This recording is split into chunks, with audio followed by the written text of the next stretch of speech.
விநாயகரும் ராவணனும். லங்கையின் அரசர் ராவணன். இவருக்கு 10 தலைகள் உண்டு.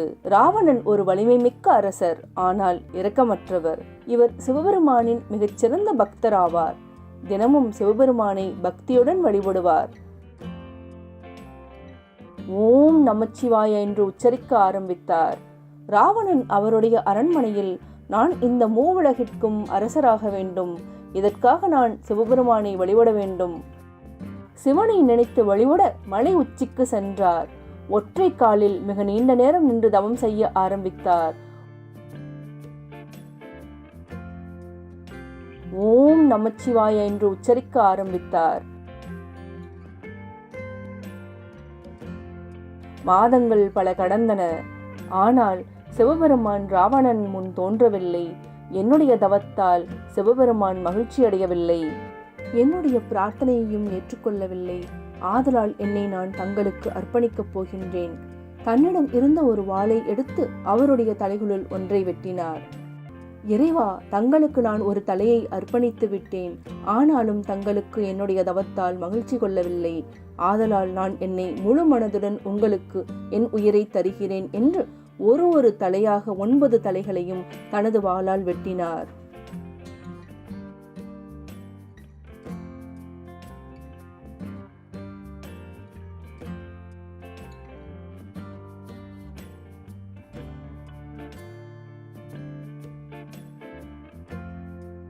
பத்தாவது தலையை வெட்ட வாளை தன் அருகில் கொண்டு செல்லும் போது திடீரென்று ஒரு பிரகாசமான ஒளி தெரிந்தது.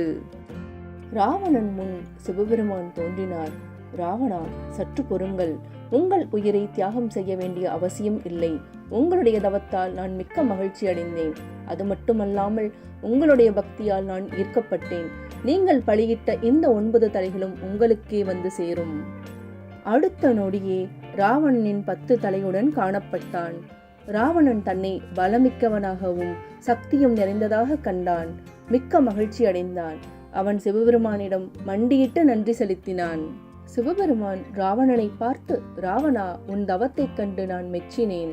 உங்களுக்கு என்ன வரம் வேண்டும் கேளுங்கள். இறைவா, நீங்கள் என்னுடன் லங்கைக்கு வந்து தங்க வேண்டும் என்று நான் விரும்புகிறேன். சிவபெருமானுக்கு மிகவும் ஆச்சரியமாக இருந்தது. அவர் தனது வார்த்தையில் இருந்து மாறாமல், ராவணா, நான் என்னுடைய ஆத்மலிங்கத்தை தருகிறேன். இது ஒரு லிங்க வடிவில் என்னை பிரதிபலிப்பதாகும். இது மிகவும் சக்தி வாய்ந்தது. இந்த ஆத்மலிங்கத்தை நீங்கள் லங்கைக்கு எடுத்து சென்று பூஜிக்கலாம். நான் நேரில் இருப்பது போலவே உங்களுக்கு தோன்றும். இது உங்களுக்கு வரம்பற்ற செழிப்பையும் சக்தியையும் தரும். ராவணனின் சந்தோஷத்திற்கு அளவே இல்லை. சிவபெருமானிடம் ஆத்மலிங்கத்தை பெற்றதால் அவன் மிகவும் கர்வம் கொண்டான். நான் இந்த மூவுலகிற்கும் அரசன். நான் மிகவும் சக்தி வாய்ந்தவன். இனிமேல் என்னை யாரும் தோற்கடிக்க முடியாது என்று பலமாக சிரிக்க ஆரம்பித்தான். ராவணனின் கையில் சிவபெருமானின் ஆத்மலிங்கம் இருப்பதைக் கண்டு அனைத்து தேவர்களும் முனிவர்களும் அதிர்ச்சியடைந்தார்கள். தேவர்களில் ஒருவர், என்ன இது? இது எப்படி நடந்தது? இறைவனின் ஆத்மலிங்கம் எப்படி ராவணனின் கைக்கு வந்தது என்று மனக்கவலை அடைந்தார்கள். தேவர்களில் இன்னொருவர், இப்பொழுது ராவணன் மிகவும் சக்தி வாய்ந்தவன். இவனை நம்மால் தோற்கடிக்க முடியாது. தேவர்களில் மற்றொருவர், ஆம், நீங்கள் சொல்வது சரிதான். இதை நாம் கட்டாயம் தடுக்க வேண்டும். இது எப்படி சாத்தியமாகும்? நாம் அனைவரும் விநாயகரிடம் சென்று உதவி கேட்போம். அனைத்து தேவர்களும் விநாயகரிடம் சென்று நடந்தவற்றை கூறினார்கள். அனைவரும் கவலைப்படாதீர்கள். நான் உங்கள் அனைவருக்கும் உதவி செய்கிறேன். ராவணன் ஆத்மலிங்கத்தை லங்கைக்கு எடுத்து செல்லாதவாறு நான் பார்த்துக் கொள்கிறேன். சிவனின் ஆத்மலிங்கத்தை கையில் ஏந்திய ராவணன் லங்கைக்கு சென்று கொண்டு இருந்தார்.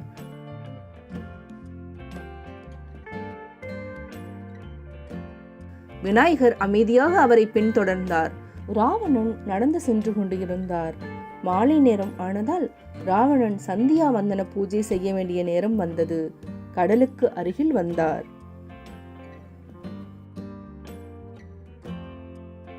ராவணன் யோசிக்க ஆரம்பித்தார். சிவபெருமான் இந்த ஆத்மலிங்கத்தை தரையில் ஒருபோதும் வைக்கக்கூடாது என்று சொல்லியிருக்கிறார். ஆனால் என் கைகளில் உள்ள ஆத்மலிங்கத்துடன் நான் எப்படி சந்தியாவந்தன பூஜை செய்வது? நான் இப்போது என்ன செய்வது என்று மன வருத்தம் அடைந்தார்.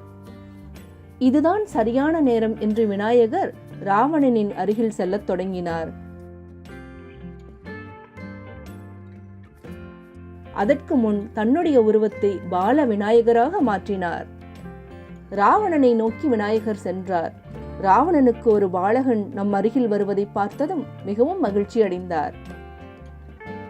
ராவணன் பாலகனை பார்த்து, வணக்கம் நண்பா, நான் லங்கையின் அரசன் ராவணன் என்றான். எனக்கு ஒரு உதவி செய்யுங்கள் என்று கேட்டார். தயவு செய்து இந்த ஆத்மலிங்கத்தை சிறிது நேரம் தங்களிடத்தில் வையுங்கள். நான் என்னுடைய பூஜையை முடித்துவிட்டு தங்களிடம் இருந்து பெற்றுக்கொள்கிறேன் என்றார். அதற்கு பாலவிநாயகர், பார்ப்பதற்கு இது மிகவும் கனமாக இருக்கிறதே, ஏன் இதை தரையில் வைக்கக்கூடாது என்றார்.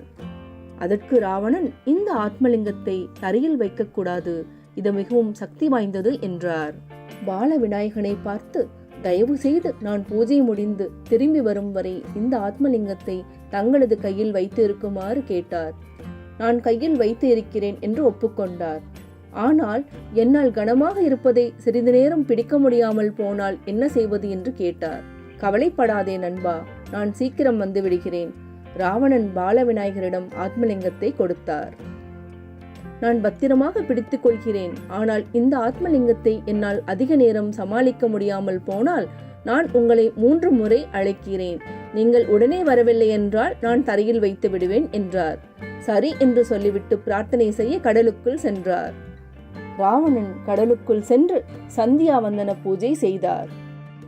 ஓம் நம சிவாய, ஓம் நம சிவாய, ஓம் நம சிவாய, ஓம் நம சிவாய. பாலவிநாயகர், ராவணா, இது மிகவும் கனமாக இருக்கிறது, என்னால் ரொம்ப நேரம் சுமக்க முடியவில்லை. ராவணனுக்கு பாலகன் அழைக்கும் குரல் கேட்டது. பூஜையை முடிக்காமல் ராவணனால் வர முடியவில்லை. ராவணன் பாலகனுக்கு காதில் கேட்கும்படி, நான் பூஜையை முடித்துக்கொண்டு உடனே வந்து விடுகிறேன், ஆனால் ஆத்மலிங்கத்தை தரையில் மட்டும் வைத்து விடாதர் என்று சத்தமாக கூறினார். ராவணன் கடவுளுக்கு புனித நீரை அபிஷேகம் செய்து கொண்டிருந்தார். ராவணா, சீக்கிரம் வாருங்கள், என்னால் சுமக்க முடியவில்லை. உடனே ராவணன், வருகிறேன் வருகிறேன், இன்னும் சிறிது நேரத்தில் பூஜை முடிந்துவிடும், தயவு செய்து தரையில் வைத்து விடாதீர். ராவணா, என்னை மன்னியுங்கள், என்னால் இதற்கு மேல் சுமக்க முடியவில்லை, நான் தரையில் வைத்து விட்டேன் என்றார் பாலவிநாயகர். விநாயகர் ஆத்மலிங்கத்தை தரையில் வைத்துவிட்டு அங்கிருந்து மறைந்தார். ராவணன் பூஜையை முடித்துவிட்டு ஆத்மலிங்கத்தை நோக்கி ஓடி வந்தார். ராவணன் தரையில் இருந்து எடுக்க முயற்சித்தார், ஆனால் முடியவில்லை. திரும்பவும் ராவணன் தன்னுடைய முழு வலிமையையும் பயன்படுத்தி ஆத்மலிங்கத்தை எடுக்க முயற்சித்தார். ஆனால் எந்த ஒரு பயனும் இல்லை. ராவணன் மிகுந்த வருத்தமடைந்தார்.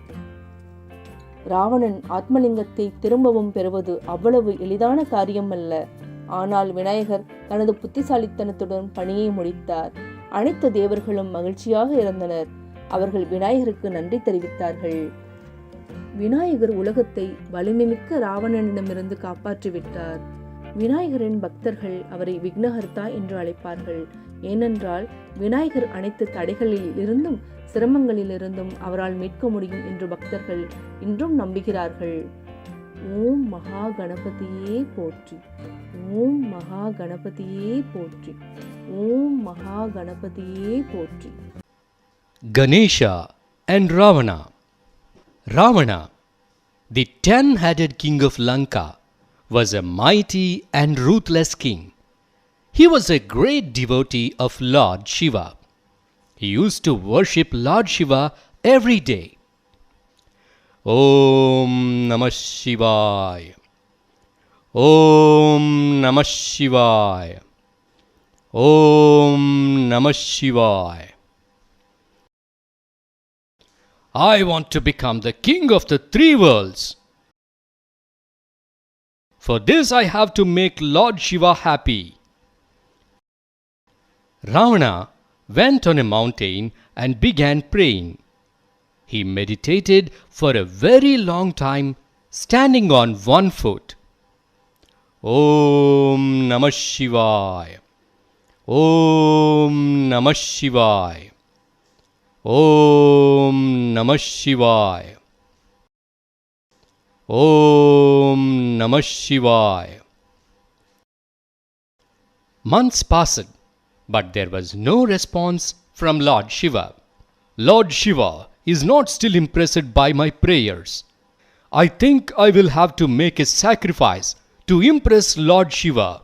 Ravana took a sword and cut off one of his head. Hey Lord, I offer my head to you. Still there was no response from Lord Shiva. Ravana cut off his second head. Hey Lord, I offer my head to you. But still there was no response from Lord Shiva. One by one, Ravana cut off his 9 heads. But still there was no response from Lord Shiva. I think I will have to sacrifice my life to impress my Lord. Ravana took his sword and was about to cut his 10th head.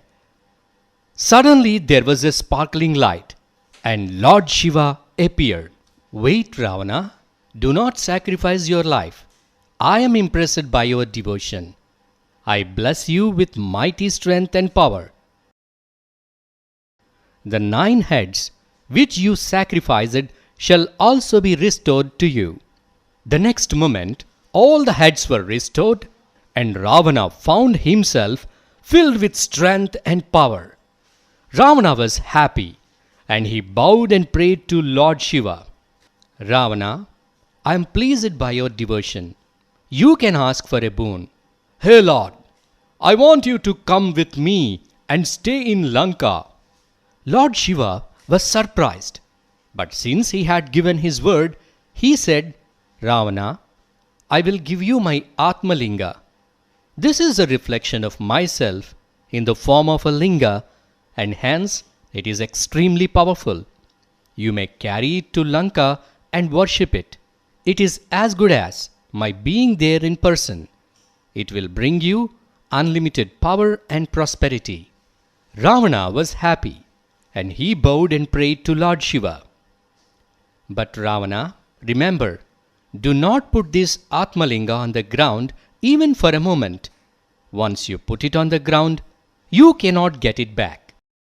Saying this, Lord Shiva disappeared. Ravana was very happy.